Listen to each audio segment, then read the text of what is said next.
YouTube channel इस समय जो वन लाइनर श्रृंखला लेकर आप लोगों के लिए ला रहा है ताकि आपको हर वनडे एग्जाम के लिए आपके लिए कारगर सिद्ध हो सके। इसी श्रृंखला को आगे बढ़ाते हुए हम लोग देखते हैं कि वैदिक काल को किस नाम से जाना जाता है। तो वैदिक काल आर्य सभ्यता के नाम से जाना जाता है। तो आर्य सभ्यता, आर्य कौन थे? मध्य एशिया के लोग थे, मध्य एशिया के निवासी थे, मध्य एशिया के निवासी थे। तो आपको मध्य एशिया के निवासी थे, पूछ सकता कि आर्य कहाँ के रहने वाले थे? तो मध्य एशिया के रहने वाले थे।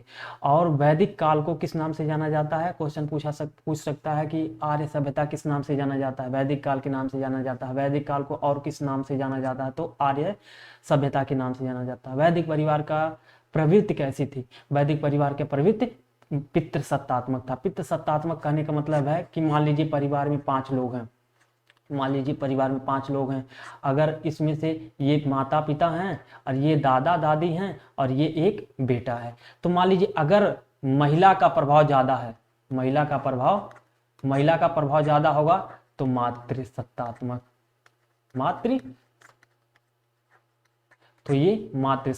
होगा। अगर पुरुष का प्रभाव ज्यादा होगा, इस परिवार में पुरुष का डोमिनेंट ज्यादा होगा तो वह पितृसत्तात्मक होगा। कैसा होगा? पितृसत्तात्मक होगा। समझ गए?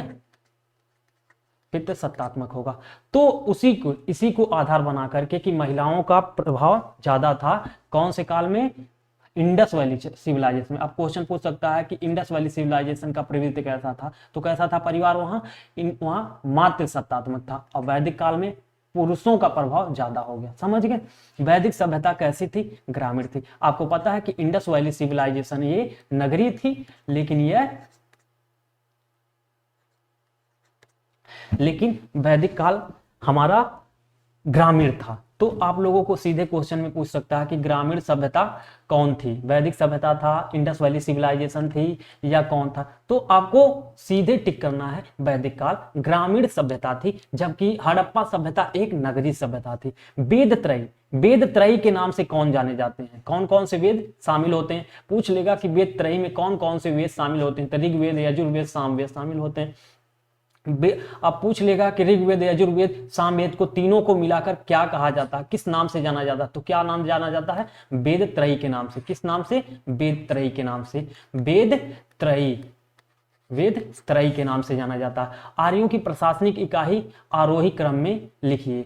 देखिए आरोही क्रम मतलब जैसे सबसे छोटा कौन था? कुल था, उसके बाद क्या था? ग्राम था, उसके बाद क्या था? विष था, उसके बाद क्या था? जन था, उसके बाद क्या था? राष्ट्र था। आपको हम बताते हैं। देखिए कुल हो गया, कुल के बाद आपका हो गया ग्राम हो गया, कुल के बाद ग्राम हो गया, ग्राम के बाद आपका हो गया विष हो गया, विष के बाद आपका हो गया जन हो गया, जन के बाद आपका क्या हो गया? राष्ट्र हो गया। क्या हो गया? राष्ट्र हो गया। तो आपको हम बता दें कि ये कुछ लोगों का समूह था, जो ये कुल था, ये कुछ लोगों का समूह था, लेकिन कुछ कुल को मिलाकर, कई कुल को मिलाकर ग्राम बन गया, कई ग्राम को मिलाकर के विश्व बन गया, कई विश्व को मिलाकर के जन बन गया, कई जन को मिलाकर के राष्ट्र बन गया। समझ गए? मान लीजिए कि अगर ये पूरा राष्ट्र है, ये गांव था, ये कुल था, कई कुल मिलकर के एक ग्राम बन गया, कई ग्राम मिलकर के विश्व बन गया, और कई विश्व मिलकर के क्या हो गए? जन बन गया, और कई जन मिलकर के राष्ट्र बन गया। समझ गए? तो पूछ सकता है कि सबसे छोटी इकाई कौन थी? आर्यों की सबसे छोटी इकाई कुल थी और सबसे बड़ी इकाई राष्ट्र थी। समझ गए? या तो एक क्रम से बताइए कि इनमें सबसे छोटा कौन, सबसे छोटा कौन है, सबसे बड़ा कौन है, या आरोही अवरोही क्रम में दे देगा। समझ गए? और उसके बाद हम लोग देखते हैं कि ये कुछ राजाओं के नाम पूछो। कुछ मतलब वैदिक काल में शब्द हैं कि बताइए जो ये पूरब है, पश्चिम है, उत्तर है, दक्षिण है, इन्हें किन नामों से जाना जाता? इन यहाँ पर शासन करने वाले लोगों को किन किन नामों से जाना जाता है? मान लीजिए कि ये बीच का भाग है, ये पूरब, पश्चिम, उत्तर, दक्षिण। मान लीजिए ईस्ट है, वेस्ट है, नॉर्थ है, साउथ है, मान लीजिए, है ना। अब पूछता है क्वेश्चन कि बताइए पूर्व के राजा को, पूर्व में जो शासन करने वाली इकाई थी उसके मुख्य अधिकारी, उसके मुख्य प्रशासक का क्या नाम था, किस नाम से जाना जाता था? क्या नाम था? सम्राट। क्या नाम था? सम्राट। यहां पर शासन करने वाले व्यक्ति को सम्राट कहते थे और पश्चिम में शासन करने वाले को स्वराट कहते थे। क्या कहते थे? स्वराट कहते थे। क्या नाम था? स्वराट कहते थे। और उत्तर में सम्राट, स्वराट, विराट, और मध्य में जो शासन करते थे उन्हें राजा कहा जाता था। क्या कहा जाता था? राजा कहा जाता था। मतलब पूरब में शासन करने वाले व्यक्ति को क्या नाम से जाना जाता था? सम्राट। और पश्चिम में शासन करने वाले शासक को क्या नाम से जाना जाता था? स्वराट। समझ गए? सम्राट, स्वराट, विराट, भोज। उत्तर में शासन करने वाले शासक को क्या कहते थे? विराट। क्या कहते थे? विराट। और दक्षिण में शासन करने वाले को क्या नाम से जाना जाता था? भोज। और मध्य में शासन करने वाले व्यक्ति को क्या नाम से जाना जाता था? राजा नाम से जाना जाता था। जो बीच में शासन करता था उसे राजा, जो पूर्व में शासन करता था उसे सम्राट, और जो पश्चिम में उसे स्वराट, उत्तर में विराट और दक्षिण में भोज। तो क्वेश्चन पूछेगा कि पूर्व में कौन से नाम से शासक राज्य करता था या प्रशासन चलाता था या शासन चलाता था? तो आपको बेझिझक सम्राट लगाना है। पश्चिम में स्वराट, उत्तर में विराट, दक्षिण में भोज। और पूछ लेगा कि मध्य में जो शासन करते थे वैदिक काल में उन्हें किस नाम से जाना जाता था? तो भोज राजा नाम से जाना जाता। समझ गए? उसके बाद पूछता है कि 10 राज्य युद्ध, 10 राज्य कि 10 राजा, इसमें 10 राज्य युद्ध का उल्लेख कहां मिलता है? तो 10 राज्य युद्ध का उल्लेख ऋग्वेद में मिलता है। कौन से मंडल में? 7वें मंडल में। 7वें मंडल में 10 राज्य युद्ध का उल्लेख मिलता है। 10 राज्य युद्ध का उल्लेख मिलता है। कौन, किसमें? ऋग्वेद में। कहां? ऋग्वेद में। तो आपको ये सारी चीजें याद रखनी है। 10 राज्य युद्ध का उल्लेख कहां मिलता है? ऋग्वेद में। कौन से मंडल में? 7वें मंडल में। समझ गए? 10 राज्य कौन सी नदी के तट पे लड़ा गया था? परुष्णी नदी, परुष्णी अर्थात रावी नदी के तट पे यह युद्ध लड़ा गया था। तो आपको इन सारी चीजों को याद रखना है। उसके बाद क्वेश्चन पूछता है कि प्राचीन नदियों के प्राचीन नाम थे, उनका आज में क्या नाम है? क्या नाम है? कुभा। कुभा क्या नाम था? कुभा प्राचीन काल में नाम था और वर्तमान में इसका नाम काबुल है। बितस्ता झेलम के नाम से आज जानी जाती है। अस्किनी चेनाब के नाम से जानी जाती है। परुष्णी रावी के नाम से जानी जाती है। सतुद्री सतलज के नाम से जानी जाती है। विपाशा ब्यास के नाम से जानी जाती है। सदानीरा गंडक के नाम से जानी जाती है। आपको इन सारी चीजों को, तथ्यों को एकदम रट लेना है ताकि आपको एग्जाम में कोई परेशानी ना हो। पूछता है सीधे कि कुभा का प्राचीन नाम क्या है? काबुल का प्राचीन नाम क्या था? कुभा को वर्तमान में क्या कहते हैं? बितस्ता झेलम का नाम है। अस्किनी चेनाब परुष्णी रावी सतुद्री सतलज विपाशा ब्यास सदानीरा गंडक।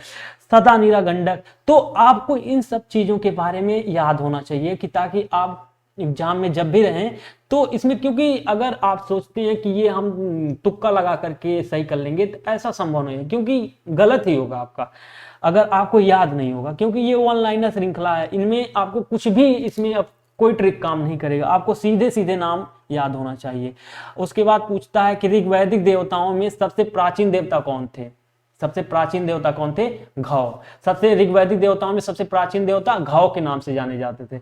ऋग्वैदिक देवता जो थे सबसे प्राचीनतम घौ थे। सीधे आपको पूछेगा कि सबसे प्राचीनतम देवता, ऋग्वैदिक देवताओं में सबसे प्राचीनतम देवता कौन है? तो घौ है। तो आपको ये सारी चीजें लगाना। उत्तर वैदिक काल में निष्क और शतमान क्या था?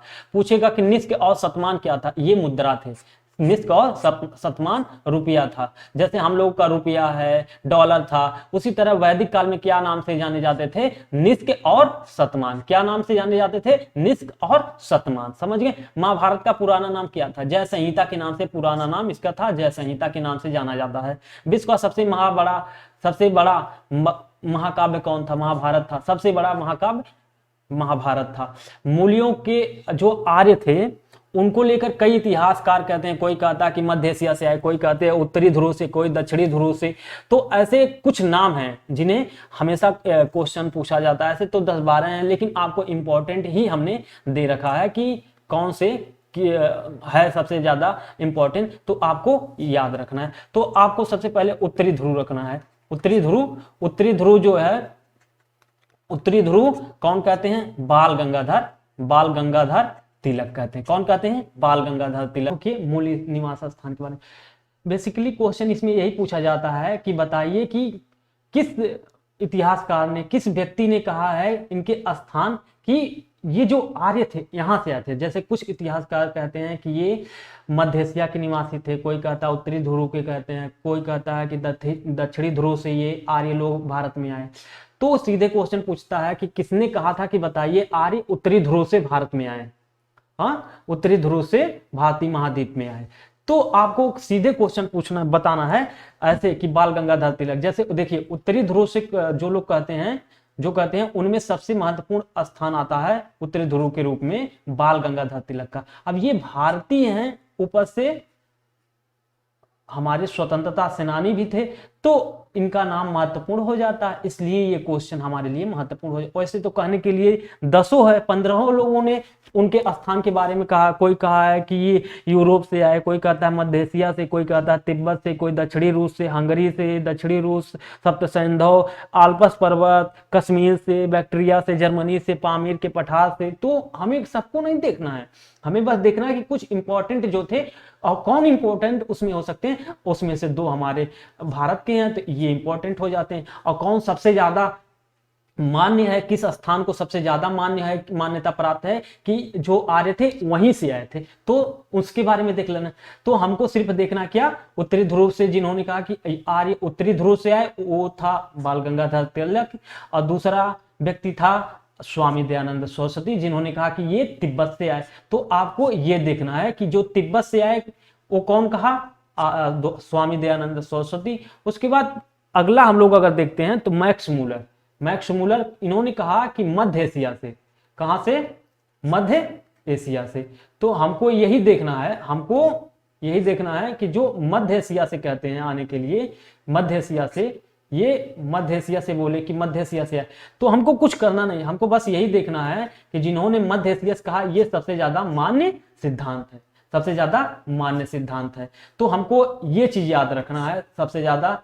और ये 2 भारत के हैं, इसलिए हमको याद रखना है इसके बारे में, ठीक है। तो ये 3 पॉइंट आपको याद रखना है।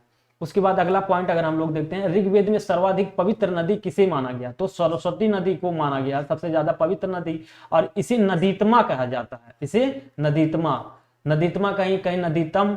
तो आपको ये याद करना है कि सबसे पवित्र नदी कौन थी? सरस्वती। इसे और किस नाम से जाना जाता है? सरस्वती या नदीतम नाम से जाना जाता है, ठीक है। आपको ये चीजें याद होनी चाहिए। वैदिक कालीन प्रमुख शब्द, देखिए पूछता है कि राजा के लिए वैदिक काल में किस शब्द से जाना जाता था? राजा को किस नाम से जाना जाता है? गोप्ता नाम से जाना जाता है। किस नाम से? राजा को गोप्ता नाम से जाना जाता है। धनी व्यक्ति को गोमत नाम से जाना जाता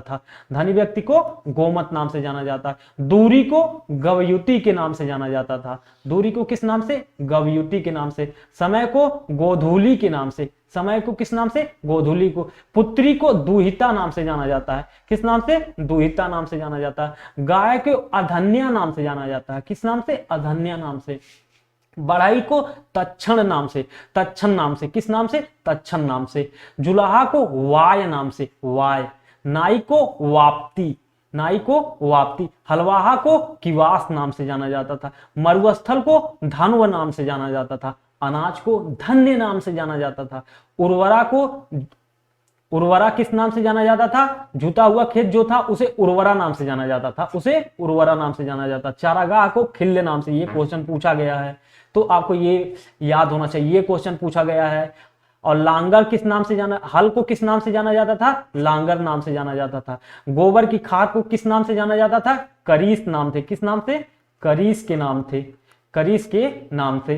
तो आपको देखिए इंपॉर्टेंट, ये भी क्वेश्चन पूछा गया है, ये भी पूछा गया, ये चारों तो पूछे गए हैं किसी ना किसी एग्जाम में, ये शायद पीसीएस में पूछा गया है। तो आपको ये मरुस्थल वाला भी याद कर लेना है। उसके बाद आपको गाय का तो याद होना चाहिए, पुत्री दुहिता, उसके बाद धनी व्यक्ति का गोमत। तो ये कुछ इंपॉर्टेंट है जो याद आपको होने चाहिए, ठीक है।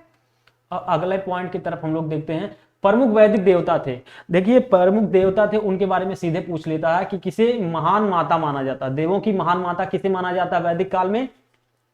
तो अदिति को माना जाता था। किसे? अदिति को। अदिति को देवों की महान माता के नाम से जाना जाता। उषा कौन थी? प्रातःकाल की देवी थी। उषा प्रातःकाल की देवी थी। पूछता है क्वेश्चन कि प्रातःकाल की देवी किसे कहा जाता था वैदिक काल में, तो आपको उषा प्राप्त मालूम होना चाहिए। उषा को प्रातःकाल की देवी माना जाता था। जो पृथ्वी थी, इन्हें जगत माता के नाम से जाना जाता था। पृथ्वी को जगत माता के नाम से जाना जाता था। किस नाम से? जगत माता के नाम से। आप कौन थी? जल की देवी किसे कहते थे? आपको। किसे? जल की देवी आपको कहा जाता था। सिंधु नदी, सिंधु को नदी देवी के नाम से जाना जाता था। सिंधु को नदी देवी के नाम से जाना जाता है था। और सोम एक वनस्पति देवता थे। सोम जो थे यह वनस्पति देवता थे। कौन थे? सोम जो थे ये वनस्पति के देवता थे। समझ गए? वनस्पति के देवता थे। ऋग्वेद में इसे चंद्रमा भी कहा गया है। किसे? सोम को। देखिए ये इंपॉर्टेंट हो गया। सोम का नाम सोम है, उसके बाद चंद्रमा भी है। चंद्रमा भी अब पूछेगा कि चंद्रमा, ऋग्वेद में चंद्रमा किसके लिए शब्द प्रयुक्त हुआ है? तो सोम के लिए प्रयुक्त हुआ है। सूर्य का पति नाम से भी जाना जाता है। किस नाम से? सूर्य के पति के नाम से भी जाना जाता है। सूर्य के पति के नाम से भी जाना जाता है। सूर्य के पति के नाम से भी जाना जाता है। तो आपको ये तीनों नाम जाना चाहिए कि ऋग्वेद में सूर्य के पति नाम से किसे जाना जाता है? सोम को जाना जाता है। तो आपको इन सारी चीजों के बारे में मालूम होना चाहिए। उसके बाद इंद्र कौन थे? युद्ध के देवता थे भाई, युद्ध के देवता थे। युद्ध के देवता थे इंद्र, युद्ध के देवता थे। मरुत तूफान के देवता थे। ये क्वेश्चन पूछा जा चुका है।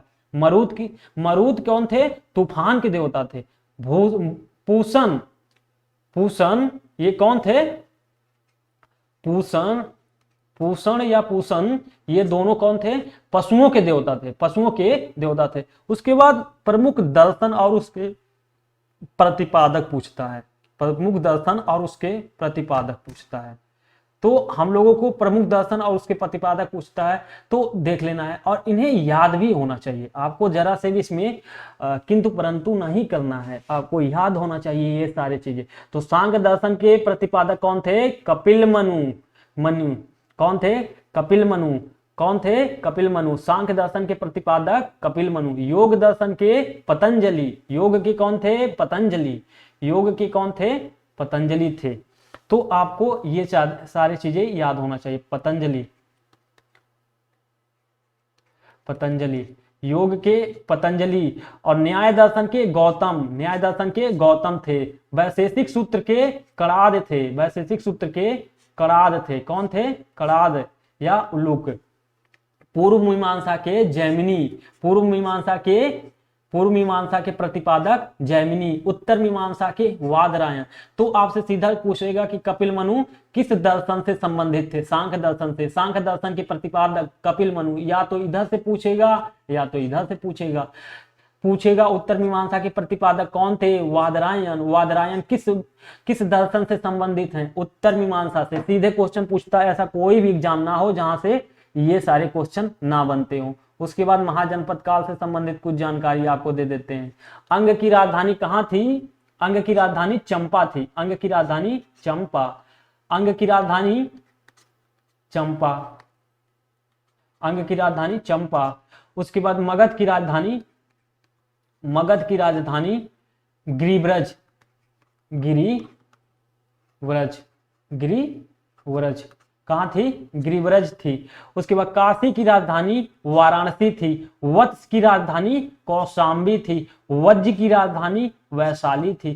कौशल की राजधानी श्रावस्ती थी। अवंती की राजधानी उज्जैनी थी। मल्ल की राजधानी कुशिनारा थी। पांचाल की राजधानी अक्षत्र या काम्पिल्य थी। इसकी दो राजधानियां थी तो आपको याद होना चाहिए। पंचाल की राजधानी अक्षत्र या काम्पिल्य थी। चेदी की राजधानी शक्तिमती थी। कुरु की राजधानी इंद्रप्रस्थ थी। मत्स्य की राजधानी विराट नगर थी। कंबोज की राजधानी हाटक आपको याद होना चाहिए, हाटक।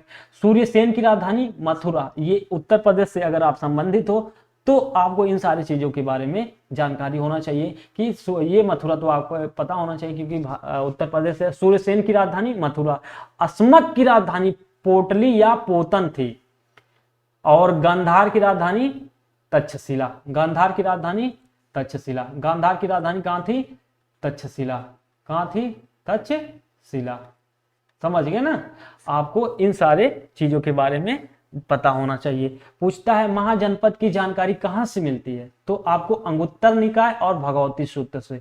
अंगुत्तर निकाय में भी 16 महाजनपदों के बारे में जानकारी है और भगवती सूत्र में भी 16 महाजनपदों के बारे में जानकारी है। जैन धर्म के संस्थापक कौन थे? ऋषभदेव थे। जैन धर्म के संस्थापक ऋषभदेव थे। जैन धर्म के 23वें तीर्थंकर का क्या नाम था? पार्श्वनाथ था। जैन धर्म के 24वें तीर्थंकर जिनका नाम महावीर स्वामी था। आपने महावीर स्वामी के बारे में तो जरूर कुछ ना कुछ जानते होंगे। तो इनका नाम बचपन का नाम क्या था? सिद्धार्थ था। इनका बचपन का नाम क्या था? सिद्धार्थ था। तो हमें कुछ लोग ऐसे हैं जिनके बारे में क्वेश्चन सीधे पूछता है, जैसे उनके माता पिता के बारे में, उसके बाद अन्य जानकारी पूछता है, तो हमें उनके बारे में थोड़ी बहुत जानकारी हो जानी चाहिए। तो हमें देखिए इन्हें क्या कहा, जैसे इनके बचपन का नाम हम आपको सिद्धार्थ बताए हैं। गलती से आपको हम ये बता दिए जो उनका नाम है, बल्कि महात्मा बुद्ध के बचपन का नाम सिद्धार्थ था। तो बाय मिस्टेक हमने आपको बता दिया ऐसा। तो हम महावीर के बारे में थोड़ी सी जानकारी आपको दे दें। जैसे देखिए महावीर के 24वें तीर्थंकर थे, आपको पता हो गया। और उसके अलावा अगर हम इनके बारे में जानकारी दें तो ये 540 ईसा पूर्व 540 ईसा पूर्व 540 ईसा पूर्व जन्म हुआ था इनका। कब हुआ था? 540 ईसा पूर्व में इनका जन्म हुआ था। उसके अलावा अगर हम लोग देखें तो इनका जन्म कहाँ हुआ था? कुंडा ग्राम वैशाली। कुंडा ग्राम वैशाली, ये कहाँ है? बिहार में है। कुंडाग्राम में जो वैशाली में पड़ता है, जो बिहार में पड़ता है। उसके अलावा अगर हम लोग देखें इनके बारे में जानकारी देखें तो इन्होंने महावीर स्वामी के बारे में, इनके जो पिता थे, इनकी जो जैसे इनके माता और पिता के बारे में जानकारी होनी चाहिए, क्योंकि इनके पिता के बारे में पूछता कि इनके पिता का क्या नाम था, इनके माता का क्या नाम था। तो क्वेश्चन हम लोग देख रहे हैं, इनके पिता सिद्धार्थ, इनके पिता का नाम क्या था? सिद्धार्थ। पिता का नाम जो था सिद्धार्थ था। पिता का नाम सिद्धार्थ था। और माता का नाम इनके था त्रिशला। इनके माता का नाम त्रिशला था। क्या था? त्रिशला। इनके माता का नाम त्रिशला था।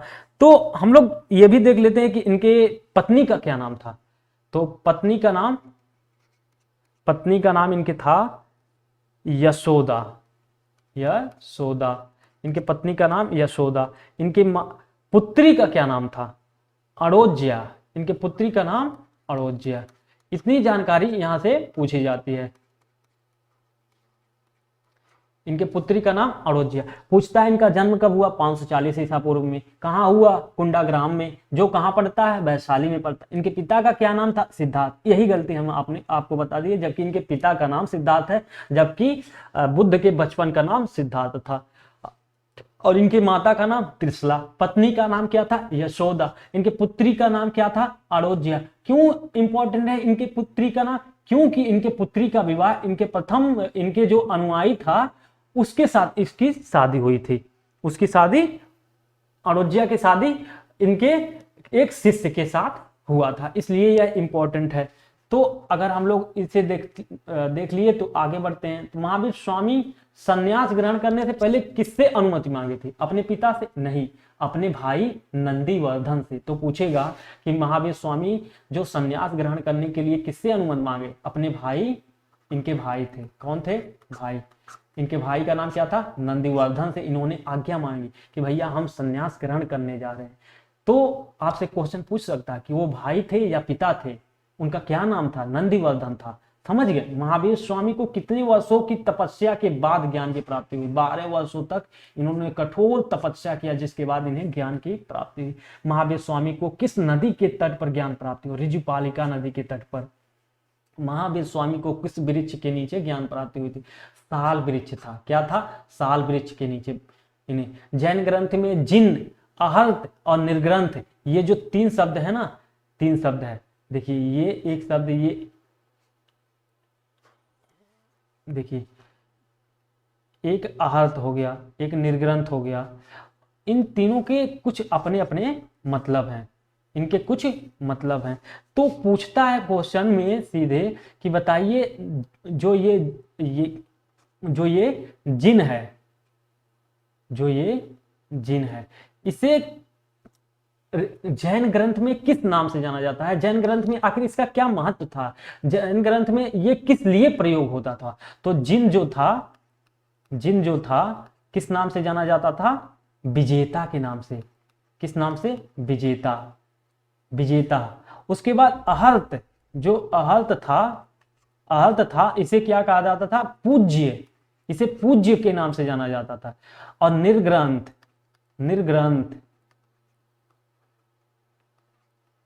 निर्ग्रंथ जो था, इसे किस नाम से जाना जाता था? इसी नाम से जाना जाता था बंधनहीन। किस नाम से? बंधनहीन। समझ गए? ये तीन चीजें आपको पता होनी चाहिए। तो ये आहत हो गया, निर्ग्रंथ हो गया, आहत हो गया, निर्ग्रंथ हो गया। उसके बाद अगला हम लोग अगर देखते हैं तो महावीर अपना उपदेश किस भाषा में दिए? देखिए ये प्राकृतिक भाषा में, जबकि बुद्ध पाली भाषा में दिए थे।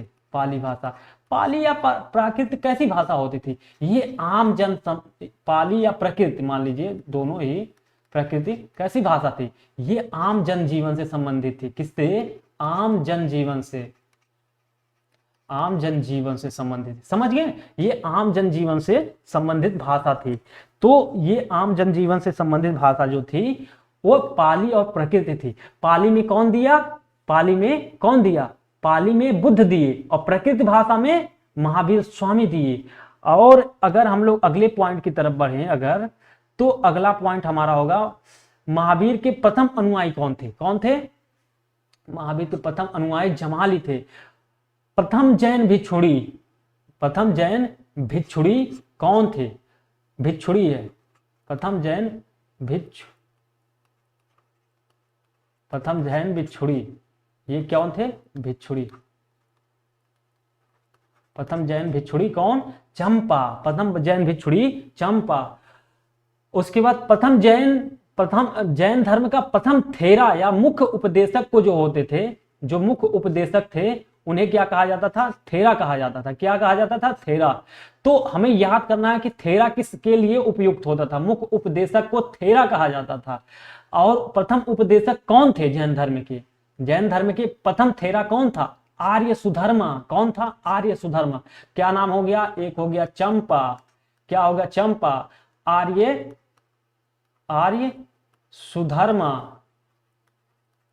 सुधर्मा, दो नाम हो गया ना। आपको अभी देखिए 4-5 नाम मिलेगा, इन सबको रट्टा मान लीजिएगा क्योंकि ये एग्जाम में सीधे आने वाले हैं।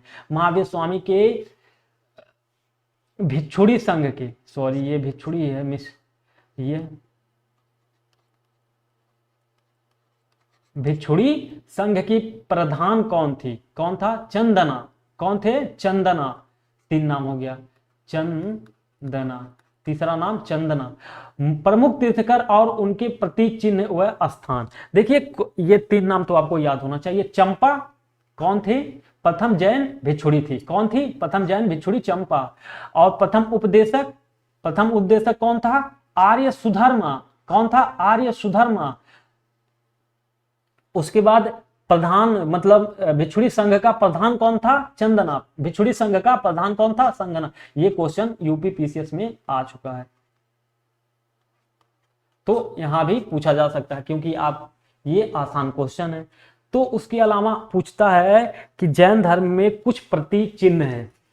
कौन? किससे? जो जैन तीर्थंकर थे उनसे संबंधित कुछ प्रतीक चिन्ह हैं, उससे संबंधित प्रतीक चिन्ह है। तो क्वेश्चन पूछता है कि बताइए ये जो प्रतीक चिन्ह है ना, ये किस व्यक्ति से संबंधित है? तो हम आपको बता देते हैं 24 तीर्थंकर तो हुए, लेकिन 24 को 24 हमें नहीं पढ़ना है। क्यों नहीं पढ़ना है? अब 24 का 24 हम लोग अगर पढ़ेंगे तो सारे इंपॉर्टेंट तो होंगे नहीं, उसमें से कुछ इंपॉर्टेंट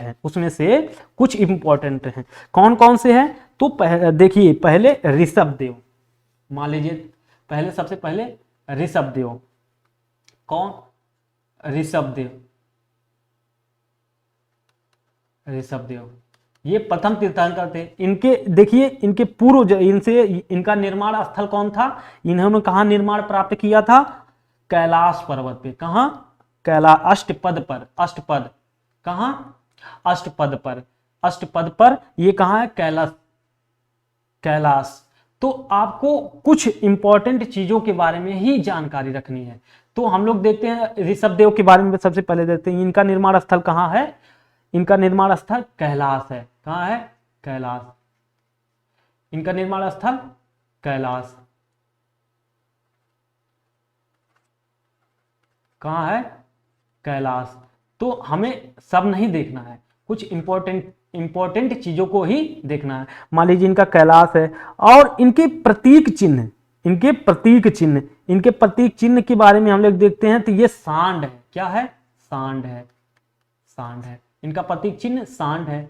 उसके अलावा अगर हम लोग और कुछ देखते हैं तो अगर हम लोग देखते हैं ऋषभदेव हो गए, और अगला अगर हम लोग देखते हैं तो 3 नाम है, और 3 नाम है। निर्माण स्थल इनका कहां था, कैलाश था, निर्माण स्थल कैलाश था। अगर हम लोग देखते हैं उसके अलावा वासु पूज्यनाथ, किसका, वासु पूज्यनाथ, वासु पूज्यनाथ, पूज्यनाथ, इनका निर्माण स्थल चंपा, इनका निर्माण स्थल चंपापुरी, इनका निर्माण स्थल चंपापुरी है। अब 2 नाम हो गया, और तीसरा नाम अगर हम आपको बता दें तो तीसरा नाम है आपका अरिष्टनेमी। किसका, अरिष्टनेमी,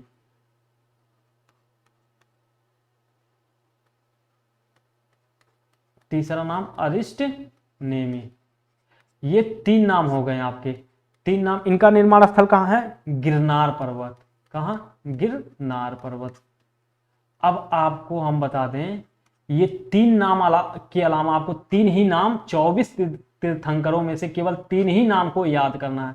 वासु पूज्यनाथ का निर्माण स्थल कहां है, वासु पूज्यनाथ का निर्माण स्थल चंपापुरी में है, और उसके बाद ऋषभदेव का कैलाश है, अरिष्टनेमी का गिरनार। और बाकी सारे जितने भी तीर्थंकर हुए उन सब तीर्थंकरों को आपको क्या करना है, सम्मेत शिखर पर लगाना है। सबका निर्माण स्थल कहां है, सम्मेत शिखर है। और आपको महावीर स्वामी का पावापुरी तो याद ही है कि इनका निर्माण कहां हुआ था, पावापुरी में।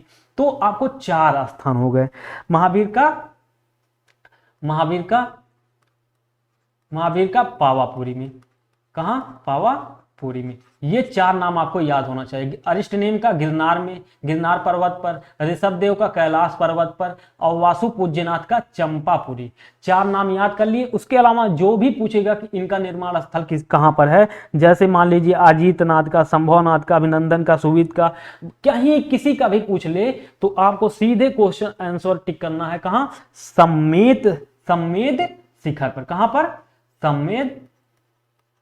सम्मेद शिखर। कहां, सम्मेद शिखर। कहां लगाना है, सम्मेद शिखर। ये 4 आपको बस पढ़ना है, 4 पढ़ लो, बाकी सबका टिक कर दो, ठीक है। तो आपको और कुछ भी याद करने की जरूरत नहीं है।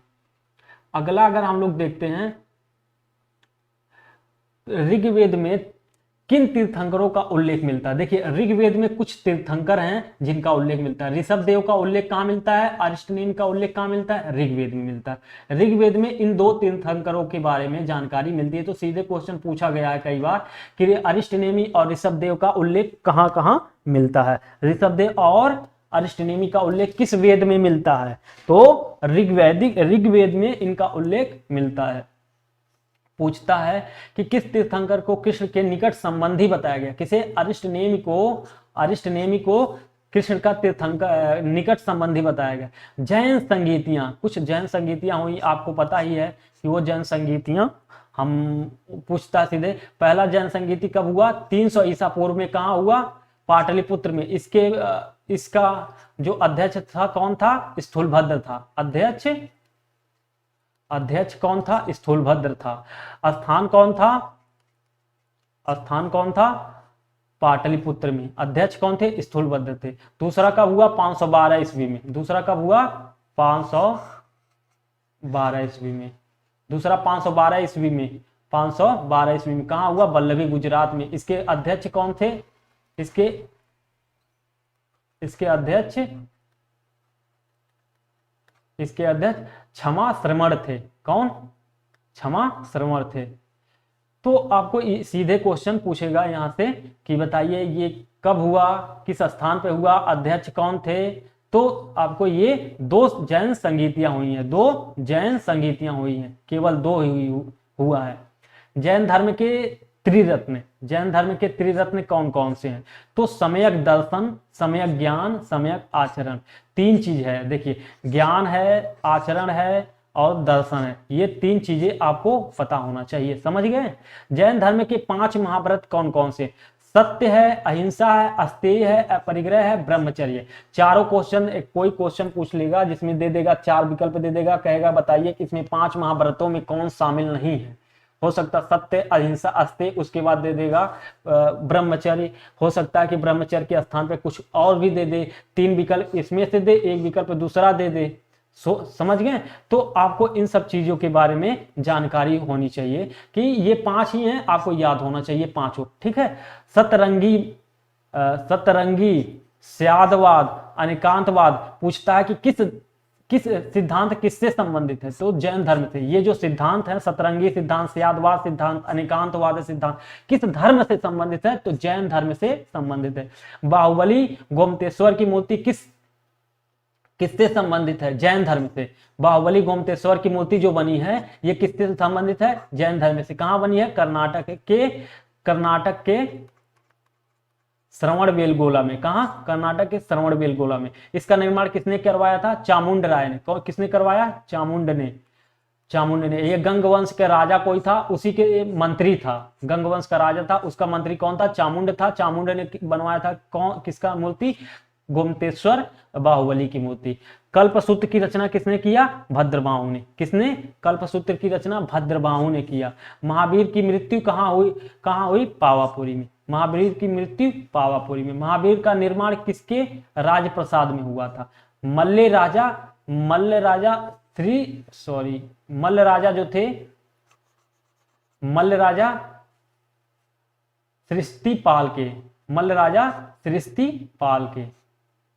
सृष्टिपाल के। तो क्वेश्चन पूछेगा कि बताइए महावीर का निर्माण पावापुरी में हुआ, तो पावापुरी में किस राज दरबार में हुआ था? तो मल्ल राजा सृष्टिपाल के दरबार में। तो आज के लिए बस इतना ही। थैंक यू दोस्तों। फिर हम लोग मिलते हैं अगले